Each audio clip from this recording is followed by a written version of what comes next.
ఉద్దేశంతో చేయడం తెలిసిన మీ యొక్క శిలువ త్యాగం గురించి మేము కొద్దిసేపు మిమ్మల్ని జ్ఞాపకం చేసుకున్నాము. నేను ఇక్కడ చేయలేము తండ్రి. అయితే ఈ క్షణం వరకు కూడా మేము ఎన్నో వినియోగము. అయితే ఈ రోజు నేను చెప్పేటువంటి వాక్యం కూడా మా యొక్క మనసుకి శ్రద్ధగా నేను వివరించి చెప్తున్నాను. నాకు మనోదైతే అనుగ్రహించిన వాక్య శక్తిని అనుగ్రహించండి. ప్రతి విషయంలోనూ తోడుగా ఉండి మీ యొక్క సన్నిధిలో ఏ విధంగా మేము జీవించాలో మాకు తెలియచేయండి. నేను మోసకరమైనటువంటి జీవితం మా జీవితంలో లేకుండా మేము బ్రతికినంత కాలం కూడా మహిమార్గంగా జీవించాలని మమ్మల్ని సిద్ధపరచండి, సహాయం చేయండి. మీరు ఎక్కడ చాటున చదువుగా కాపాడండి, రావాల్సిన తప్పించండి. ఏ సమయంలో ప్రార్థిస్తున్నామైనా ఈరోజు 30వ రోజు అండి.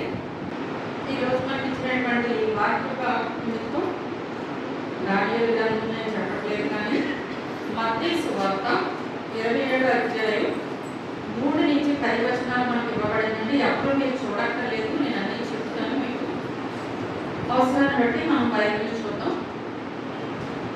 ఇక్కడ 3-4 వచనాలలో యోధా యొక్క పశ్చాత్తాపం గురించి వివరించబడింది. 30 వెండి నాణాన్ని ప్రధాన యాజకుడు యోధాకి ఇవ్వడం జరిగింది. 4-6 వచనాల్లో ప్రధాన యాజకులు యోధా పశ్చాత్తాప పడినప్పటికీ వారు పట్టించుకోలేదు. యోధా ఆత్మహత్య చేసుకున్నాడు, కపటభక్తి చూపించాడు. ఆ తదుపరి 7, 8, 9, 10 వచనాల్లో ప్రధాన యాజకులు ఆ సొమ్మును తీసుకుని ఇది క్రయధనము కనుక దేనికి మందిరం గురించి ఉపయోగించవద్దు, దీనిని ఒక పొలం పొందాం, ఆ పొలాన్ని పేరు రక్త పొలము, క్రయధనముగా ఈ యొక్క సొమ్మును మనం తీసుకున్నాం కనుక దీనిని రక్త పొలముగా ఒక పొలము కొని దానికి పేరు పెడదామని వాళ్ళు నిర్ణయించారు. ఇక్కడ మనం గమనిస్తే యోధా ఎందుకు మోసం చేశాడు, యేసుని ఎందుకు మోసం చేశాడో ఖచ్చితంగా మనం చెప్పడానికి ఎక్కడ కూడా ఆధారాలు లేవండి. అంటే ఒక వ్యక్తి ఇంకొక వ్యక్తిని మోసం చేశాడు అంటే దానికి రీజన్ ఉండదు. ఆయా పరిస్థితిని బట్టి, ఆయా సమస్యలను బట్టి, ఆయా కార్యక్రమాలను బట్టి మనుషుల యొక్క మనస్తత్వాలు మారిపోతూ ఉంటాయి. ఇక్కడ 12 మందిలో ఒక్కరిగా ఎంచబడ్డారు. యేసు ఈయన్ని ఒక శిష్యుడిగా ఆదరించారు, ప్రేమించారు, చేర్చుకున్నారు. కానీ లేఖనాల ఆధారంగా ఈయన మాత్రం యేసే దేవుడని నమ్మలేదు, ఎక్కడ కూడా నమ్మలేదు, ఆ మనస్సు అంగీకరించలేదు.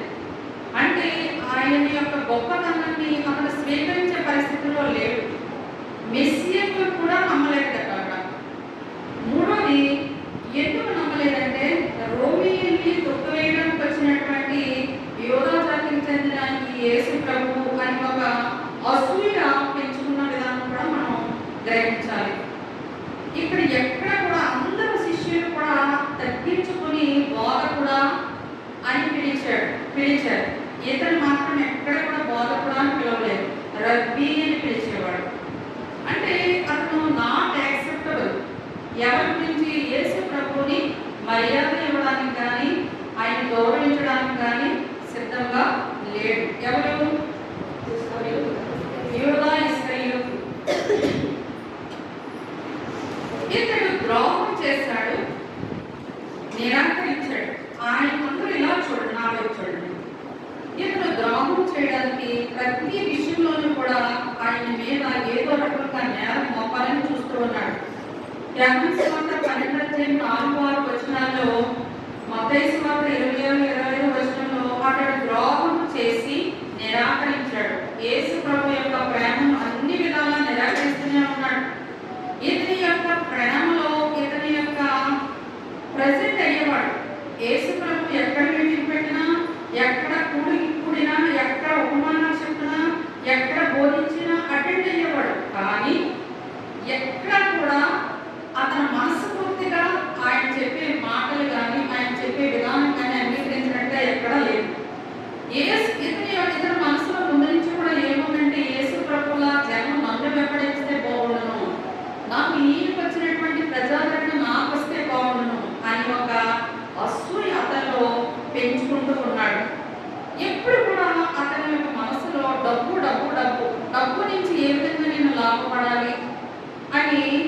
అనుకుంటూ అతను ఆ సహవాసంలో జీవిస్తూ ఉన్నాడు. అత్యంత విషాదకరమైనటువంటి విషయం ఏంటంటే, శిష్యుడిగా పిలుపు పొందుకున్న యూదా యేసుచే ఎన్నుకోబడిన 12 మంది అపోస్తలుల్లో ఈయన ఒకడు. ఆ రోజుల్లో ఆయన 12 మందిని ఎన్నుకున్నారంటే వాళ్ళలో ఒక మంచి, ఒక యథార్థత, ఒక నీతి, వీళ్ళు పర్వాలేదు, నా దగ్గర పని చేస్తే వీళ్ళు నాకు అంగీకారంగా ఉంటారు, నేను చెప్పిన విధంగా వీళ్ళు ప్రవర్తిస్తారు అనేటువంటి ఒక ధీమా అయితే ఆయనలో ఉండి వాళ్ళందరినీ కూడా చేర్చుకుని ప్రేమించినటువంటి విధానం మనం చూస్తున్నాం. యేసుతో కలిసి ప్రతి పరిచర్యలోనూ పాల్గొన్నాడు. ఎక్కడ కూడా మనసు అయితే మాత్రం ఇన్వాల్వ్ అవ్వలేదు. మనం కొన్ని ఇష్టం లేకపోయినా మనం కొన్ని పనులు చేస్తాం, కానీ మన మనసు వరకు దాన్ని తీసుకువెళ్ళాం. అంటే ఇక్కడ ఈ యూదా ఇస్కరియోతు ఏ విధమైనటువంటి సంబంధం కలిగి ఉన్నాడు? ఇష్టం లేని సంబంధాన్ని కలిగి ఉన్నాడు. ఇతనికి యాక్చువల్గా యేసు ప్రభు అని అందరూ వాగకుడా అని గౌరవంగా యేసు ప్రభు దేవుడా, క్రీస్తు అని అనేక విధమైనటువంటి పేర్లు పెట్టి పిలుస్తున్నా, కానీ ఎక్కడ మాత్రం ఇతను రబ్బీ అని పిలుస్తూనే ఉండేవాడు.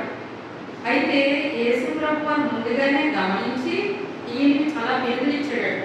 ఎన్ని బిరుదులు ఇచ్చాడంటే, అపవాది అని పిలువబడేది. యోహాను సువార్త 6:70లో, యోహాను సువార్త 17:12 ఒకసారి చూద్దామండి.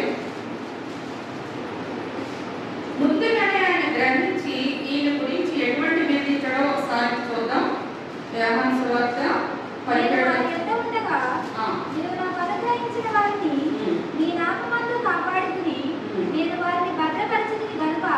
లేఖనము నెరవేరినట్లు నాశనపుత్రుడు తప్ప వారిలో మరి ఎవరు నాశనపుత్రుడు యూదాకి మొదటిగా ఏమిచ్చాడు? బిరుదు అపవాది. అపవాది అనగా సాతాను. రెండవదిగా నాశనపుత్రుడు అని పిలిచినటువంటి క్రీస్తు మనం ఈ వచనంలో చూస్తాం. అక్కడ పవిత్రుడు కాడు. యోహాను సువార్త 13:10-11లో అక్కడ పవిత్రుడు కాడని ఒక సర్టిఫికెట్ కూడా ఇవ్వడం జరిగింది. అక్కడ దొంగ చందాసము అతని కట్టం లేదు అని కూడా ఆయన అక్కడ బాధపడే అనేక సందర్భాల్లో యూదా ఇస్కరియోతు గురించి ఆయన బాధపడుతూనే ఉన్నాడు. అయితే ఈయన గురించి మనకి ఏ విధమైనటువంటి హెచ్చరిక ఉంది? బైబిల్లో యూదా చరిత్ర అంతా అత్యంత విషాదకరమైనటువంటి స్టోరీ ఎవరికీ లేదు.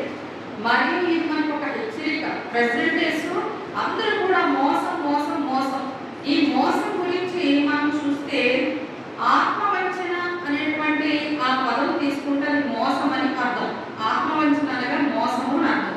దేవుని వాక్యానికి విరుద్ధంగా బ్రతుకుతూ తాము నీతిమంతులమని ప్రేమపడతాం.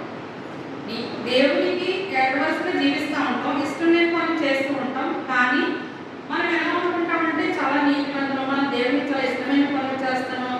మన హృదయాన్ని దేవుని వాక్యంలో పరిశీలించుకోమని చెప్తున్నాడు. ఎవరైతే ఆత్మవంచన చేసుకుని తెలియకుండానే ఆత్మవంచనలో మనం దూరిపోతూ ఉంటాం ఈ లోకంలో. అటువంటి సందర్భాల్లో దేవుని వాక్యంతో మనం పరిశీలించుకోమంటాడు, పోల్చుకోమంటున్నాడు. ఆ స్థితి మనలో ఉందో లేదో చూసుకోమంటున్నాడు. మోసం గురించి బైబిల్ ఏం చెప్తుంది? దేవుడు అసహించుకునే చర్య. మోసం అనేది దేవుడు చాలా అసహించుకునేటువంటి చర్య అని బైబిల్లో చాలా స్పష్టంగా ఉంది. యెహోవా అసహించుకునేవి 6 ఉన్నాయి. అవి ఏమనగా ఒకసారి చూడండి. సామెతల గ్రంథం 6:16-19 చూస్తే,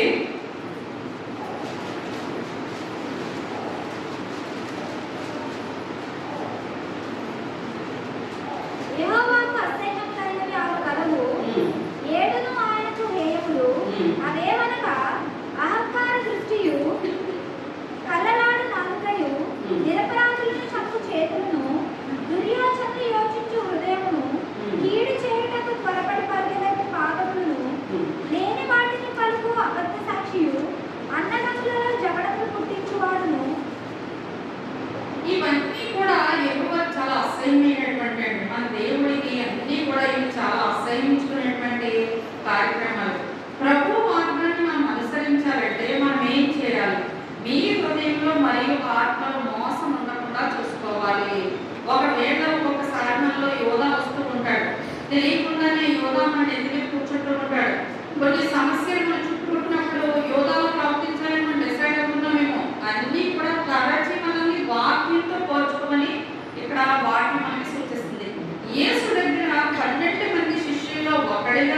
ఉంది. ఆల్రెడీ ఆ శిష్యుల్లో పాలు పంచుకుంటూ ఆయన్ని అప్పగించడానికి ఆయనకి ఎప్పుడు తప్పు దొరుకుతుందా అని వెతుకుతూ వెయిట్ చేస్తూ ఉన్నాడండి. ప్రతి దానికి ఒక నేరం వెయ్యాలని ఆయన్ని గమనిస్తూ ఉంటున్నాడు.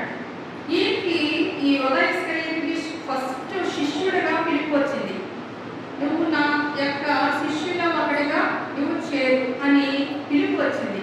వచ్చినప్పుడు యేసుతో తిరిగిన అతని హృదయం కఠినంగానే ఉంది. మొదటి పాయింట్, అతని హృదయం ఎలా ఉందండి? కఠినంగానే ఉంది. రెండో పాయింట్, ద్రోహం చేయాలనేటువంటి ఒక నిర్ణయానికి వచ్చేసాడు. మత్తయి సువార్త 14:16లో 32 గంటల కోసం ప్రధాన యాజకుల్ని కలిసి, అందరూ ఇలా చూడండి, 32 గంటల కోసం ప్రధాన యాజకుల్ని కలిసి వాళ్ళతో చర్చించి ఎలాగైనా ఆయనకి నేను అప్పగిస్తాను కాబట్టి ఆ 30 నాణ్యాలు నాకు ఇచ్చేయండి అని ఎన్నిసార్లు కలిసి ఉంటాడో ఆలోచించండి. ఎంత తగ్గించుంటాడు, ఎంత డిస్కషన్ జరుగుతుంది. అప్పుడు కూడా ఎక్కడ కూడా దేవుని యొక్క ప్రేమ కానీ, దేవుని యొక్క సహకారం కానీ, దేవుని యొక్క విశ్వాసం కానీ ఏది అతనిలో మార్పు అనేది లేదు. ముద్దుగా ద్రోహం చేశాడు. మనందరికీ తెలుసు, ఆ 30 నాణ్యాలు తీసుకునే ముందు ఒక ముద్దు పెడతానని చెప్పాడు. ముద్దు అనేది చాలా వాల్యుబుల్ థింగ్. మనకు సంతోషం వచ్చినా, ప్రేమ వచ్చినా, చిన్నపిల్లలైనా పెద్దవాళ్ళైనా మనలో ఉన్నటువంటి ఒక ఆత్మీయతకి గుర్తుగా మనం ఒక ముద్దునైతే ప్రజెంట్ చేస్తాం. అలాంటి సిచ్యువేషన్స్ లో ఇప్పుడు ఏం చేస్తున్నాడంటే గెత్సెమనే తోటలో యేసుని గుర్తించడానికి ఒక ముద్దునైతే తీసుకుని దాన్ని పొదిగు చేసి పడేశాడు. ద్రోహానికి గుర్తుగా బుద్ధిని ముద్ర వేసేసాడు, చక్కగా మార్చేశాడు. అత్యాశకు గురయ్యాడు. ఇక్కడ ఎందుకు అత్యాశకు గురయ్యాడు? యోహాను సువార్త 12:4-6 చూస్తే యూదా డబ్బు పిశాచి అని, దొంగ అని బైబిల్ క్లియర్గా చెప్తుంది. ఎలా బైబిల్ చెప్తుంది అంటే, యేసు ప్రభు వారు అక్కడ ఒక ట్రీట్ ఏర్పాటు చేసినట్టు అందరూ కూడా కూర్చుని ఉన్నారు. అక్కడ ప్రభుత్వ భోజనం దగ్గర కూర్చుని ఉన్నప్పుడు అక్కడ ఆయన ముందుగానే చెప్తున్నాడు, ఇందులో ఒక దొంగ ఉన్నాడు, ఇందులో నన్ను అప్పగించేటువంటి ఒక అబద్ధికుడు ఉన్నాడు అని చెప్పినప్పుడు కూడా ఏమాత్రం తొందరపాటు లేదు ఆ వ్యక్తిలో. నేను అప్పుడు సీమోను పేతురు ఆయన దగ్గరగా వచ్చి, ప్రభువా ఎవరు అని ఈ యొక్క ఇంటిమెసి చెప్పిన అడుగుతూ ఉండగా ఆయన ఏం చెప్పాడంటే, నేను ఎవరికైతే ముందుగా ఈ రొట్టె ముక్క ముంచి ఇస్తానో అతనే దొంగ అని చెప్పాడు. అప్పుడు ఆయన ఆ రొట్టె ముక్క తీసి ఆ యొక్క యూదా ఇచ్చినప్పుడు అప్పుడు కూడా అతనిలో ఏ విధమైనటువంటి చలనం కానీ, మార్పు కానీ ఏమీ లేదు. సాతాను ఆ సమయం వరకు కూడా బహుశా నా ఉద్దేశం ప్రకారం బైబిల్లో అటు ఇటు కూడా ఊగిసలాడుతున్నాడు. అతను అంటే చెయ్యాలనేటువంటి ఒక నిర్ణయంకి వచ్చేసాడు. ద్రోహం చేయాలని అనుకున్నాడు, ఆత్మహత్యం చేయాలనుకున్నాడు, అత్యాశకు పోయాడు. కానీ అక్కడ డోలాయమంటారు చూడండి, మంచి చేయాలా చెడ్డ చేయాలా, మంచి చేయాలా చెడ్డ చేయాలా అని నిర్ణయించుకునే లోపు ఎప్పుడైతే యేసు ప్రభు వారు ఇచ్చి ఆ చిన్న మొక్క తీసుకుని ఇదిగో తీసుకొని ఇచ్చినప్పుడు ఆ వెంటనే అక్కడ ఏం జరిగింది తెలుసంటే, అప్పుడు వరకు మామూలుగా ఉన్నటువంటి మనసు సాతాను యోధాలో ప్రవేశించాడట. అంటే ఒక్కసారి మొత్తం కఠినంగా తయారైపోయింది అతను. ఇక నేను డిసైడ్ అయిపోవాలి, ఈ రోజు ప్రభువుని అప్పగించాలి అనేటువంటి సాతాను అతనిలో కఠినమైన నిర్ణయం అతనిలో ప్రవేశించింది. మన యువత అతను తప్పులు తెలిసిన వెంటనే ఏం చేశాడంటే, చూసినటువంటి పరిణామాలన్నీ గ్రహించుకుని ఆ 32 నాణాలు తీసుకొచ్చి ఆ సన్నిధిలో పడేసి వెళ్ళిపోయినప్పుడు ప్రధాన యాజకులు ఏం చేశారంటే, మాకు తెలియదు నువ్వేం చేస్తావు నువ్వు చేసుకొని వదిలేశారు. డిస్కషన్ చేసుకున్నారు, ఒక నిర్ణయానికి వచ్చారు, ద్రోహం చేయాలనుకున్నారు, అత్యాశకు పోయాడు. అన్నీ జరిగే వాళ్ళు ఎంత వాళ్ళు అతన్ని కన్విన్స్ చేయకపోతే దేవుణ్ణి చంపాలని ఆశపడ్డారు చెప్పండి. అలాంటి సిచ్యువేషన్లో అతన్ని మంచిగా చేసుకున్న వాళ్ళు ఆ సమయంలో ఏమన్నారు తెలుసా, నువ్వు ఏం చేసుకుంటామో మాకు తెలియదు, నీ ఇష్టం వచ్చినట్టు చేసుకున్నాను కానీ వెళ్ళిపోయి పశ్చాత్తాపంతో అక్కడ గురి వేసుకున్నట్టుగా మనం వాటిల్లో చదివాం, అనేక సార్లు చదివాం. ఈ గురి వేసుకున్నటువంటి ఈ సిచ్యువేషన్లో అతను పశ్చాత్తాపడ్డాడు తప్ప ఎక్కడ కూడా మార్పులు పొందినట్టు కానీ, రక్షణ తీసుకున్నట్టు కానీ, అతనిలో రిపెంటెన్స్ కానీ ఎక్కడా లేదండి. దేవుడు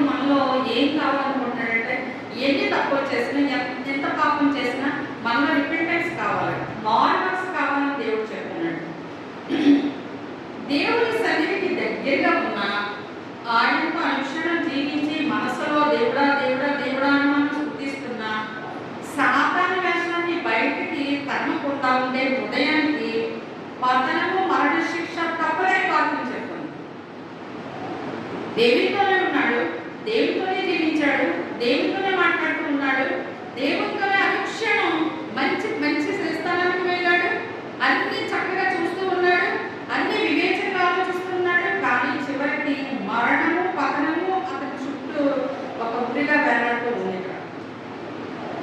మనం దేవుని వాక్యాన్ని చాలా ఈజీగా తీసుకుంటాం. కొన్ని సందర్భాల్లో ఏముందనే అనుకుంటాం, కానీ చాలా కఠినమైనటువంటి పరిస్థితులు వస్తున్నాయండి. దేవుని కోపం వస్తుంది. యేసు ప్రభు ఏం చేస్తున్నాడంటే మత్తయి సువార్త 19:28లో ఇలా చూడండి. మత్తయి సువార్త 19:28లో పేతురు ఒక క్వశ్చన్ అడిగాడంట యేసు ప్రభు వారిని. అంటే టైం తక్కువ ఉందనేసి చూడమంటున్నాను. ఒక ప్రశ్న అడిగాడంట, ప్రభువా మేము ఎవరెవరు సింహాసనం మీద ఆసీనులం అవుతాము పరలోకంలో అని ఒక క్వశ్చన్ అడిగాడంట. మీకు అర్థమయ్యేదిగా చెప్పేస్తున్నాను.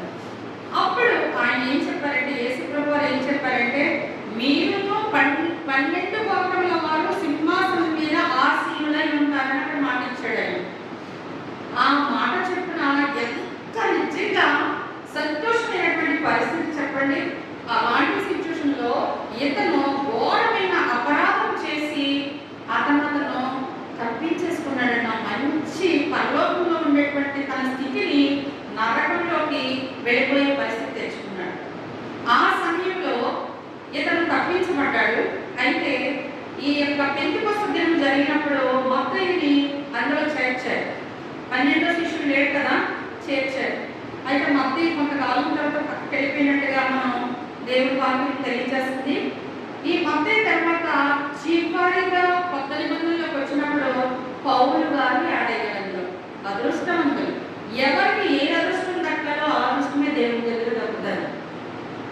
నిశ్చయంగా ఉండాలి, నిర్ణయం తీసుకోవాలి, నిబ్బరంగా ఉండాలి, ఖచ్చితంగా నేను దేవుని సన్నిధిలో కనిపించాలి. ఏ క్షణం దేవుని దాకా వస్తే ఎవరికి తెలియదు. ఇక్కడ పౌలు గారు కడపటి వాడను అని చెప్తున్నాడు ఆయన. అయితే పశ్చాత్తాపంలో మారు మనసు అనేది 2 విధాలుగా ఉండాలి.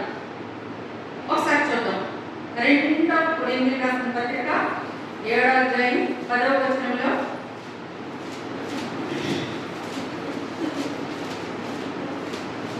దైవ చిత్తానుసారమైన దుఃఖము రక్షణార్థమైన మారు మనసును కలుగజేయును. దేవుని చిత్తానుసారమైన దుఃఖము అంటే దేవుని చిత్త ప్రకారం నువ్వు జీవిస్తూ దుఃఖపడితే ఆయన దగ్గర, ప్రభువా నా స్థితి ఇది, నేను పాపాన్ని పగలగొడుతున్నాను అనేటువంటి ఒక స్థితిని నువ్వు దగ్గర ఆయన దగ్గర ఒప్పుకుంటే రక్షణకరమైన మారు మనసు దేవుడు ఇస్తాడు. అంటే నీకు రక్షణ ఇస్తాడు, మంచి మారు మనసు ఇస్తాడు. ఇంట్లో చూడండి, ఈ మారు మనస్సును దుఃఖమును పుట్టించదు. అయితే లోక సంబంధమైన దుఃఖము మరణమును కలుగజేయును. లోక సంబంధమైనటువంటి దుఃఖం, లోక సంబంధమైనటువంటి అత్యాశ, లోక సంబంధమైనటువంటి సంబంధం అతను ఏం కలిగించిందండి? మరణాన్ని కలిగించింది. దేవునితో నీకు చిత్తానుసారంగా జీవిస్తే రక్షణకరమైన మారు మనసు వస్తుంది. లోక సంబంధమైనటువంటి స్థితిని కలిగితే మరణానికి దారితీస్తుందని మనం గ్రహించాలి. బైబిల్లో అనేక మంది చేసినటువంటి పాపాలు చాలా ఉన్నాయి. కొంతమంది మనసు పశ్చాత్తాపడిన వెంటనే వాళ్ళు టర్న్ అయిపోతారు. ఏ విధంగా టర్న్ అయిపోతారంటే కఠినంగా ఏముంది ఈ క్షణంలో మనం ఎంజాయ్ చేసేస్తే హ్యాపీ అని అనుకుంటారు. ఇక్కడ గమనించినట్టయితే మనసును కఠినంగానే ఉంచుకున్నారు, పశ్చాత్తాపడ్డారు. దేవుడు పశ్చాత్తాపం కోరుకోవట్లేదు. పశ్చాత్తాపంతో పాటు దుఃఖాన్ని, అంటే ఆయన పాదాల దగ్గర నేను పగలగొట్టాలి, పాపాన్ని విడుదల చేయాలి, అది ఆయన కోరుకుంటున్నారు. యోనా పశ్చాత్తాపడిన చీకటిలోనే ఉండెను. పశ్చాత్తాపడ్డాడు. వెంటనే నన్ను ప్రభువా నన్ను క్షమించు అని ఒక దుఃఖపడి వెంటనే రక్షణ కనుక అతను తీసుకుంటే ఖచ్చితంగా అతనిలో ఒక మారు మనసు అయితే వచ్చును. అతను దేవుడు వల్ల చేర్చుకునేమో. రెండోగా తీసినప్పుడు ఫరో ఎన్నిసార్లు ఇశ్రాయేలును బాధ పెట్టినప్పుడు మోషేతో చాలా ప్రామిస్ చేశాడట, నేను ఇంకా ఏమీ చేయను, ఇంకా నేను ఈ ఇశ్రాయేలుని ఎప్పుడూ బాధ పెట్టనని చెప్పి ఒప్పుకొని నిర్గమన కాండ 9వ అధ్యాయం 27వ వచనం చూడండి ఒకసారి. నేను ఈసారి పాపం చేసి ఉన్నాను. ఏదో న్యాయవంతుడు నేను, నా తల్లులను దుర్మార్గులను ఎంత మట్టుకు చాలును. ఇతను ఇకను అత్మందమైన గురువులు మొదగండు రాకున్నట్లు యెహోవాను వేడుకొనుడి. మిమ్మల్ని పోనించదను. మిమ్మల్ని ఇకను నిలువనని వారితో చెప్పుగా మోసే అతను చూసి, నేను ఈ పట్టణం నుండి బయలువెళ్ళగా ఇక నేను చెయ్యను, ఏ తప్పు చేయను అని అక్కడ ఒకసారి చెప్పాడు.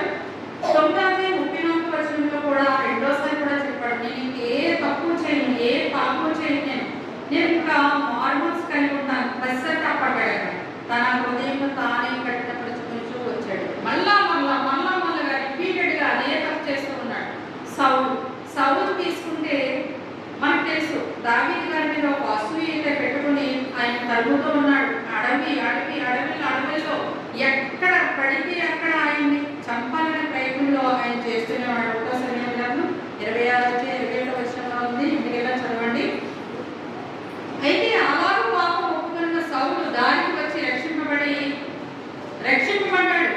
కానీ దావీదుని తరమడం మాత్రం మానలేదు. రిపీటెడ్గా అలా చేసుకునే ఉన్నాడు. రక్షణార్థమైనటువంటి దుఃఖం వేరే లేదు. పశ్చాత్తాపం అనేది దుఃఖంతో రావాలండి. ఆ దుఃఖంతో వచ్చినప్పుడే మారు మనసు వస్తుంది. ఆ మారు మనసు వచ్చినప్పుడే దేవుడు మనకి రక్షణ ఇస్తాడని ఇక్కడ వాక్యం చెప్తుంది. యాకోబు పత్రిక 1:22 ఒకసారి చూద్దాం. మీరు వినివారమై ఉండి మీరు మోసపుచ్చుకొనకుండా వాక్య ప్రకారం ప్రవర్తించువారై ఉండుడి. చాలండి. మీరు వినడం కాదు. ఇప్పుడు నేను చెప్పాను కదా, పశ్చాత్తాపం ఉండాలి. ఎవరిలో ఏదో చెప్పాను, యోగా ఇస్కరియోతులో పశ్చాత్తాపం అనేది లేదు. అత్యాశకు పోయాడు, తప్పు చేశాడు, కానీ ఎక్కడ కూడా అతను మారు మనసు అనేది లేదు. మనం వాక్యం విన్నాం. మనం ఈ వాక్యాన్ని బట్టి మనలో మనం ఏం డిసైడ్ చేసుకోవాలి, ఈ రోజు మనం ఏం తీర్మానం చేసుకోవాలి. వినువారిని మాత్రం కాకుండా ఎక్కడ కూడా మోసం చేయకుండా, మోసపోకుండా, మోసం చేయడం ఒకటైతే మోసపోవడం కూడా ఈ రోజుల్లో చాలా ఎక్కువగా జరుగుతూ ఉంటుంది. ఇక్కడ దావీదు కీర్తనలు 107 ఒకసారి చూడండి. మోసం చేయవాడు నా ఇంట నివసింపరాదు, అబద్ధములాడేవాడు నా కన్నుల ఎదుట నిలవడు. మోసం చేయవాడు నా ఇంట నివసింపరాదు. దేవుడు ఏం చెప్తున్నాడంటే, మోసం చెయ్యకు, మోసపోకు. ఈ రెండు కూడా జరిగితేనే నువ్వు నా ఇంట నివసిస్తావు, లేకపోతే నా ఇంట నువ్వు నివసించవు.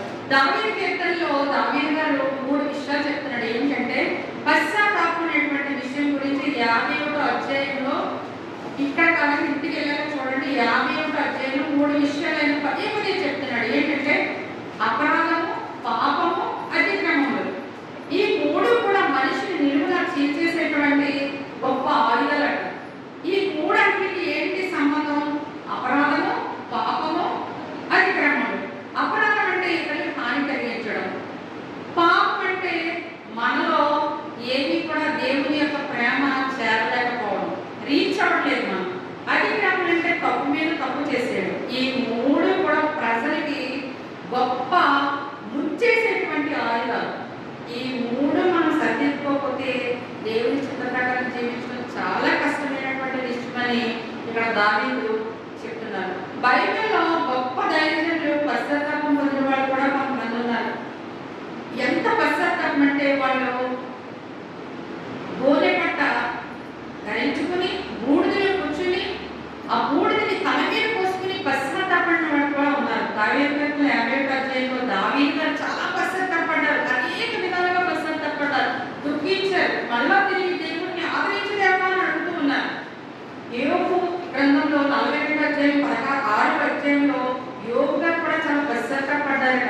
మత్తయి సువార్త 75వ అధ్యాయంలో పేతురు చాలా దుఃఖించాడు. బొమ్మారు దేవుడిని ఎరగనని చెప్పినటువంటి ఆయన తర్వాత చాలా దుఃఖించి చాలా పశ్చాత్తాపడి మళ్ళా పాపం చెయ్యకుండా దుఃఖంతో ఏడ్చారట వాళ్ళు. దేవా కనికరించు తండ్రి, నేను చాలా పాపం చేశాను, తప్పు చేశానని మారు మనసులో మళ్ళా రక్షణ పొందినట్టుగా మనం చూస్తున్నాం. చివరిగా లూకా సువార్త 15వ అధ్యాయం 11-24 చూసినప్పుడు ఈ స్టోరీ మనకి తెలిసిందే. చిన్న కుమారుడు తన తండ్రి దగ్గర నుంచి అంత ఆస్తి తీసుకుని వెళ్ళిపోయి మరలా తన